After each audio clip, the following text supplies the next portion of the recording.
About those invalids you saw in that devil's house. Poor bastards.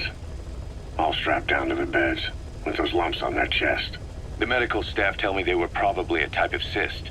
Cysts can get that big. In some cases, yes. But supposing they're a kind of atheroma forming on the surface of the skin, the size is just too big, and the appearance is all wrong. In the end, the medical team were at a loss. Those lumps were like nothing they'd ever seen. The fluid you said you got on your prosthesis when you touched one was burned off in the fighting, and the factory burned down too. None of the tests we did once you were back at the base revealed a pathogen that could have caused them. Meaning we don't have a single sample to work with. Everything went up in flames. What worries the medical team most is whether it's contagious. Whether there's a chance we could end up like that. And?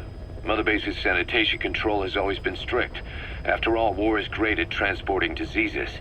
For the time being, at least, there's no sign of contagion or any symptoms that could be related. One more thing. About the surgery that had been performed on the people in the Devil's House. Yeah? You said that their throats were cut open, with an acoustic tube pushed inside? Right.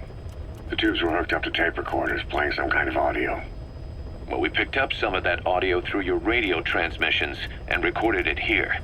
The intel team has been working on analyzing the communications log. What have they found? There's nothing tying the contents together. We've got a report on 3 deaths in a car accident on the autoroute near Marseille. Protests outside the Libyan embassy in London. A press conference with the former Prime Minister of Sweden. A 4-month-old weather forecast for Balikpapan. And then commercials for appliances, cough syrup, and TV dinners. Assuming they're not all staged, they come off as recordings of your average public broadcasts. Public broadcasts? Just radio and TV signals? Yes, and from all over the world. We're looking into whether they're genuine or not, just to be sure. What else? A speech that sounds like it was recorded out on the street, and people chatting about how this year's tomato crop did. And there's nothing they have in common? We're partway through the cryptanalysis. That includes checking all audio ranges and running it backward and at different speeds.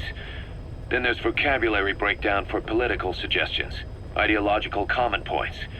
But I don't think it's going to get us anywhere. Where were the recordings made? There's nothing linking them from that angle either.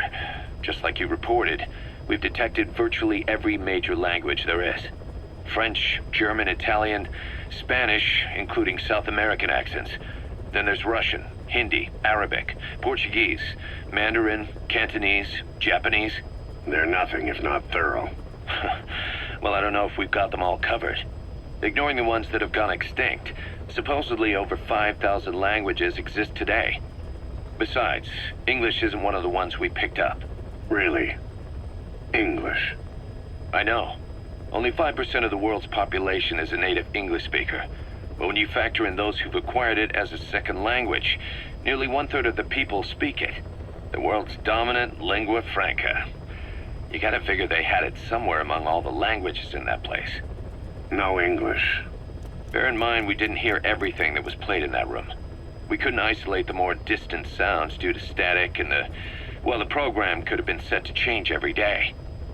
In a nutshell, for reasons unknown, people in that room with a common medical condition were made to listen to recordings in languages from around the world.